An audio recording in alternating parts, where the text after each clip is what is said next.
4 मई 2025 ये वो दिन है जिस दिन आप बैठकर 2 बजे से 5:20 तक अपना नीट का एग्जाम दे रहे होंगे। तो बेटा जी, इस पॉइंट ऑफ टाइम पर अगर आपको नीट 2025 क्लियर करना है और अपना फेवरेट मेडिकल कॉलेज लेना है, तो उसके लिए इस पॉइंट ऑफ टाइम पर, यानी कि मोटे मोटे जो आपके पास 100 दिन बचे हैं और एग्जैक्ट 112 दिन जो बचे हैं, इस तरह की स्ट्रैटेजी अपनानी पड़ेगी। इस तरह से अपने आप के लिए स्मार्ट वर्क, हार्ड वर्क, साम दाम दंड भेद सब करना पड़ेगा कि आप अपनी मेहनत से अपना फेवरेट गवर्नमेंट मेडिकल कॉलेज ले लें। तो आज ऐसी ही एक ट्रिक, एक स्ट्रैटेजी जो मैं आपको बताने वाली हूं आज के इस वीडियो में, नीट 2025 में आने वाले वो टॉपिक्स जिनसे क्वेश्चंस आएंगे ही आएंगे। और ये सिर्फ मैं ऐसे ब्लंटली नहीं बोल रही हूं, विद एनालिसिस कि यार इस साल में इतनी बार ये पूछा गया है, हर साल में इतनी बार ये टॉपिक पूछा गया है।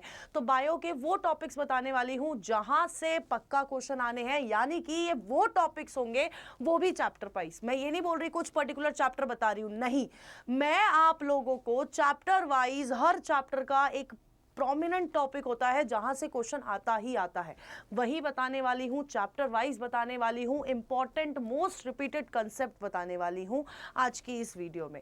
सो hi everyone, welcome to doctors Adda. मेरा नाम है भारती और मैं आपकी ज़ूलॉजी एजुकेटर हूं।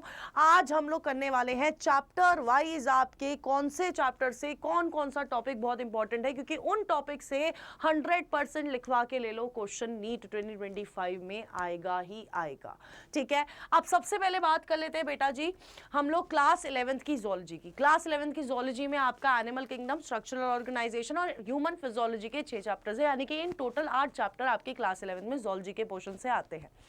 अब एनिमल किंगडम में अगर 5 क्वेश्चन आ रहे हैं, 5 में से 3 क्वेश्चन आएंगे कॉर्डेट्स से, और कॉर्डेट्स में भी एक जो बहुत रिपीटेड कंसेप्ट है, मैमल्स का एग्जांपल उनके कॉमन नेम के साथ और रेप्टाइल के एग्जांपल उनके कॉमन नेम के साथ मैच द फॉलोइंग में बहुत बार पूछे गए हैं। और बेसिस ऑफ क्लासिफिकेशन से बहुत क्वेश्चन आते हैं, और वो भी इनवर्टिब्रेट्स के एग्जांपल्स को लेके, है ना। तो ये 2 टॉपिक बहुत ज्यादा इंपॉर्टेंट है जब हम लोग एनिमल किंगडम की बात करते हैं। वहीं पर स्ट्रक्चरल ऑर्गेनाइजेशन इन एनिमल्स, इस चैप्टर से बेटा जी 3 से 4 क्वेश्चन आएंगे, और कभी कभी इस चैप्टर से 6 से 7 भी क्वेश्चन आते हैं, यानी कि अनसर्टेनिटी दिखाता है। एपिथेलियम टिश्यू से इसमें क्वेश्चन पूछे जाते हैं, जंक्शन से क्वेश्चन पूछे गए हैं, and majorly digestive system of cockroach को टारगेट किया जाता है, reproductive system of cockroach and frog से पूछा जाता है, और सबसे इंपॉर्टेंट पता है क्या है, सेक्सुअल डाइमॉर्फिज्म, जो आपको फ्रॉग और कॉकरोच में भी दिखाई देता है, इससे क्वेश्चन जरूर आएगा। इनसे स्टेटमेंट, मैं कह रही हूं पूरे पेपर में स्टेटमेंट इन टॉपिक से क्वेश्चंस आने ही आने हैं, 100% आने हैं। ठीक है, नेक्स्ट हमारा ह्यूमन फिजियोलॉजी हो जाता है। ह्यूमन फिजियोलॉजी में पहला टॉपिक जो है, जो breathing and exchange of gases है, पल्मोनरी वॉल्यूम एंड कैपेसिटी। आप पीवाई की बुक उठा के देख लो, हर साल आपको इस टॉपिक से एक क्वेश्चन मिलेगा। ऑक्सीजन डिसोसिएशन कर्व, हर साल इस टॉपिक से आपको एक क्वेश्चन दिखाई देगा। ईसीजी, हर साल बॉडी फ्लूइड्स के ईसीजी टॉपिक से क्वेश्चन आता है, डबल सर्कुलेशन से आता है और डिसऑर्डर से आता है। साथ के साथ अगर हम लोग एक्सक्रीशन से बहुत कम क्वेश्चंस आते हैं, लेकिन वहां पर सबसे जो इंपॉर्टेंट टॉपिक है वो है टाइप ऑफ नाइट्रोजनस वेस्ट। उससे थोड़ा कम हम लोग जाएंगे तो रास मैकेनिज्म और आपका काउंटर करंट मैकेनिज्म से क्वेश्चंस आते हैं। वहीं पर जब हम लोग जाते हैं लोकोमोशन वाले चैप्टर पे, मसल कंट्रैक्शन का मैकेनिज्म, एक क्वेश्चन पक्का है इस वाले पोर्शन से। टाइप्स ऑफ मसल से क्वेश्चन पक्का है। पेल्विक गर्डल, पेक्टोरल गर्डल से क्वेश्चन आता है, और यहां पर इस चैप्टर में जो डिसऑर्डर है उनसे क्वेश्चन पक्का आएगा। ऑस्टियोपोरोसिस से क्वेश्चन आता है, बहुत बार आता है। रिपीटेडली डिसऑर्डर से क्वेश्चन आता है। वहीं पर जब न्यूरल कंट्रोल एंड कोऑर्डिनेशन की बात करते हैं तो स्ट्रक्चर ऑफ न्यूरॉन से क्वेश्चन आएगा, ट्रांसमिशन से क्वेश्चन आएगा, और ब्रेन से एक क्वेश्चन पक्का आएगा। ऑल्दो इस पूरे चैप्टर से, क्योंकि पहले ही चैप्टर बहुत बड़ा था, इस चैप्टर से आई, ईयर, सेंसरी, रिफ्लेक्स सब हटा दिया है, जो कि मेजॉरिटी ऑफ क्वेश्चन इस पोर्शन से आते थे। लेकिन अब यही 3 टॉपिक है जहां से क्वेश्चन आएंगे। वहीं पर जब केमिकल कंट्रोल एंड कोऑर्डिनेशन से आता है, यहां पर मेजॉरिटी ऑफ क्वेश्चन आते हैं आपके डिसऑर्डर से। हर एक ग्लैंड का डिसऑर्डर है, किसके ज्यादा होने से, हाइपर हाइपोसिक्रेशन क्या हो रहा है, एड्रेनल ग्लैंड के उससे वो क्या हो रहा है, पिट्यूटरी से क्या हो रहा है, इन सब के डिसऑर्डर से क्वेश्चन आता है, और हार्मोन मैकेनिज्म से। किस तरह से हार्मोन वर्क कर रहा है, टाइप्स ऑफ हार्मोन क्या है, इन चीज़ों से क्वेश्चन पूछा जाएगा। और पिछले साल पूछे गए हैं, पिछले साल भी पूछे गए, उससे पहले वाले साल भी पूछे गए हैं। इन्हीं टॉपिक से क्वेश्चन आएगा क्लास 11th ज़ूलॉजी में। और मैं आपको बता रही हूँ, अगर आपने ये टॉपिक्स कर लिए ना बेटा जी, तो आप अपनी बायोलॉजी में 340 प्लस स्कोर करेंगे, 110%। ठीक है। नेक्स्ट अगर हम लोग बात करते हैं वो है क्लास 11th की हमारी बॉटनी। यहाँ पर क्लास 12th लिखा हुआ है, बट यहाँ पर हम लोग बात करने वाले हैं क्लास 11th की बॉटनी की। तो क्लास 11th की बॉटनी की अगर मैं बात करती हूँ बेटा जी, तो क्लास 11th की बॉटनी में आपका आ जाता है द लिविंग वर्ल्ड। इससे मैं बहुत सालों से, मतलब बीच में कुछ साल क्वेश्चन नहीं आया है, लेकिन अगर क्वेश्चन आएगा तो टेक्सोनोमिक कैटेगरी से क्वेश्चन आता है। बायोलॉजिकल क्लासिफिकेशन में फंजाई किंगडम को और प्रोटिस्टा किंगडम को बहुत ज्यादा एडवांटेज दिया जाता है। इनसे क्वेश्चन आते हैं, इनके एग्जाम्पल से क्वेश्चन आते हैं, वायरस से क्वेश्चन आते हैं। प्लांट किंगडम में एल्गे पे फोकस करके और उसके एग्जाम्पल, बाकी सारे जो डिविजन्स है उसके एग्जाम्पल से क्वेश्चन आते हैं। मॉर्फोलॉजी और एनाटॉमी में रूट, स्टेम और लीफ की मॉडिफिकेशन, फैमिलीज का डिस्क्रिप्शन बहुत अच्छे से पूछा जाता है। और एनाटॉमी वाले चैप्टर को देखा जाए तो डाइकॉट और मोनोकॉट रूट की एनाटॉमी से क्वेश्चन आता ही आता है, पूछा गया है। आप पीवाईक्यू बुक उठा के देख लीजिए। वहीं पर सेल वाली यूनिट, सेल साइकिल वाली सेल साइकिल और बायोमोलिक्यूल्स को देखेंगे तो यूकैरियोटिक सेल से कहीं से भी ओवरऑल स्टेटमेंट्स में स्टेटमेंट बेस्ड क्वेश्चन पूछे जाते हैं, तो स्टेटमेंट में ऑलमोस्ट पूरा यूकैरियोटिक सेल कवर कर देते हैं। मियोसिस 1 से बहुत क्वेश्चन आता है क्योंकि बहुत बड़ा है, प्रोफेज 1 प्रोफेज 2 ये सब कुछ है।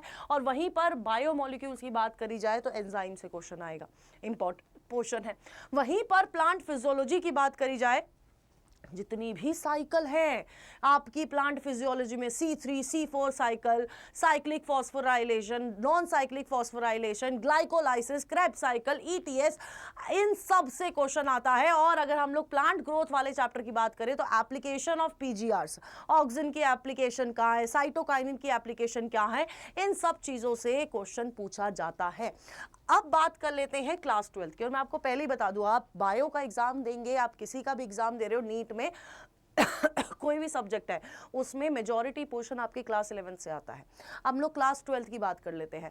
ज़ूलॉजी वाले पोर्शन की बात करी जाए तो यूनिट रिप्रोडक्शन, जिसमें 2 चैप्टर आते हैं, ह्यूमन रिप्रोडक्शन और रिप्रोडक्टिव हेल्थ। इसमें से अगर मैं आपको टॉपिक बताऊंगी बेटा जी, तो आपका female reproductive organ, sequence of sperm किस तरह से, कहां से बन रहा है और कहां तक पहुंच रहा है, पूरा ट्रांसपोर्टेशन कैसे हो रहा है, उससे क्वेश्चन आता है। गेमिटोजेनेसिस से क्वेश्चन आता है, प्लेसेंटा से क्वेश्चन पक्का आएगा, मेंस्ट्रुअल साइकिल से, STI से, और कॉन्ट्रासेप्शन, रिप्रोडक्टिव हेल्थ में जो कॉन्ट्रासेप्शन वाला टॉपिक है ना, उसमें से भी फेवरेट टॉपिक इनका IUDs है, इंट्रा यूट्रिन डिवाइसेस। पक्का लिख के ले लो, आज बोल रही हूं क्वेश्चन आएगा इनसे। ठीक है। वहीं पर दूसरी यूनिट है बायोटेक्नोलॉजी, हाई वेटेज यूनिट है, 2 चैप्टर आपके 9 से 10 नंबर लेके आते हैं। इसमें से PCR और जेल इलेक्ट्रोफोरेसिस इनका फेवरेट टॉपिक है। प्लाज्मिड से क्वेश्चन आएगा, रिस्ट्रिक्शन एंजाइम, इससे स्टेटमेंट बेस्ड क्वेश्चन एक पक्का है, अभी लिखवा के ले लो। ठीक है। वहीं पर एप्लीकेशन में चलते हैं तो BT कॉटन वाला बैसिलस थुरिनजेनेसिस से क्वेश्चन आएगा, जीन थेरेपी ADA वाले से क्वेश्चन आएगा, ट्रांसजेनिक एनिमल से क्वेश्चन आएगा। इवोल्यूशन की बात करें, SL मिलर जी का एक्सपेरिमेंट बहुत ज्यादा इंपॉर्टेंट है। यहाँ पर डार्विन और ह्यूगो डी वेरीज की इवोल्यूशन पे जो थ्योरी थी, उन दोनों के जो अंडरस्टैंडिंग थी, जो कि बिल्कुल अलग थी, बिल्कुल डिफर कर रही थी, उससे क्वेश्चन आएंगे। जितनी भी डेट्स है कि इतने साल पहले अर्थ आई, इतने साल पहले आपका यूनिवर्स आया, ये सारी डेट्स इंपॉर्टेंट है। एडाप्टिव रेडिएशन का वो जो चार्ट बना हुआ है वो इंपॉर्टेंट है, और एवोल्यूशन ऑफ मैन से क्वेश्चन बनता है। वहीं पर ह्यूमन हेल्थ एंड डिजीज की बात करी जाए तो ड्रग्स एंड एल्कोहल अब्यूज एक क्वेश्चन पक्का है, आज लिखवा के रख लो। एक्टिव और पैसिव इम्यूनिटी से क्वेश्चन आता है, और कॉमन हेल्थ डिजीजेस से एक मैच द फॉलोइंग पक्का है, क्योंकि इस चैप्टर से आते ही 3 से 4 क्वेश्चन है, इससे ज्यादा क्वेश्चन नहीं आएंगे, है ना। तो ये टॉपिक्स है जो आपको क्लास 12 की ज़ूलॉजी में फोकस करने हैं। वहीं पर अगर हम लोग देखेंगे क्लास 12 की बॉटनी, तो sexual reproduction in flowering plants एक हाई वेटेज चैप्टर है, जिनमें मेजॉरिटी ऑफ क्वेश्चंस आते हैं आपके पॉलिनेशन वाले चैप्टर से, फ्रूट से और आपकी सीड से। जेनेटिक्स एक बहुत बड़ी यूनिट, बहुत ज़्यादा हाई वेटेज यूनिट जिसका पार्ट आपका इवोल्यूशन भी है। तो जेनेटिक्स से आता है Mendel cross, monohybrid, dihybrid cross से क्वेश्चन आते हैं। और साथ के साथ सबसे ज़्यादा इंपॉर्टेंट है डिसऑर्डर्स, जेनेटिक वाले भी और मेंडेलियन वाले भी। फिर आपके एक्सपेरिमेंट मॉलिक्यूलर बेसिस में जितने भी एक्सपेरिमेंट है उससे क्वेश्चन आएंगे। ट्रांसक्रिप्शन, ट्रांसलेशन और लैक ऑपरेंस से क्वेश्चन आते हैं। माइक्रोब्स को देखा जाए तो सीवेज ट्रीटमेंट में कौन से माइक्रोब्स यूज करे गए हैं, बायोपेस्टिसाइड्स में क्या यूज किया है, इंडस्ट्रीज में कौन से माइक्रोब्स यूज होते हैं, यहां पर सारे क्वेश्चंस आएंगे इसी टॉपिक से, है ना। अब बात करते हैं इकोलॉजी यूनिट।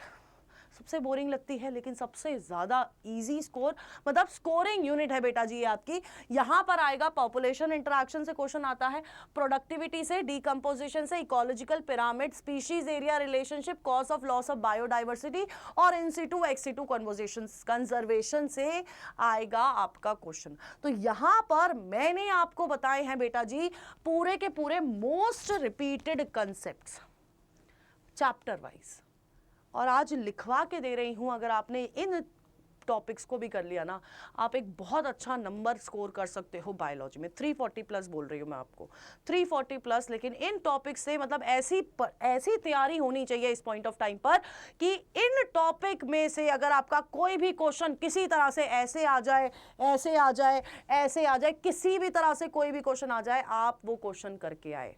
आपके 340 से ऊपर नंबर पक्के हैं बायोलॉजी में। तो ये मोस्ट रिपीटेड कंसेप्ट आपको करने ही करने हैं। एंड कोई भी प्रॉब्लम हो, कोई भी दिमाग में इशू चल रहा हो, किसी चीज़ के लिए कोई डाउट हो, वो आप ज़रूर कमेंट बॉक्स में बता दीजिए। और अगर वीडियो अच्छी लगी हो तो do like the video, do subscribe our channel, share कर दो इस वीडियो को अपने दोस्तों के साथ। Till then stay tuned on doctor ज़ादात। Thank you.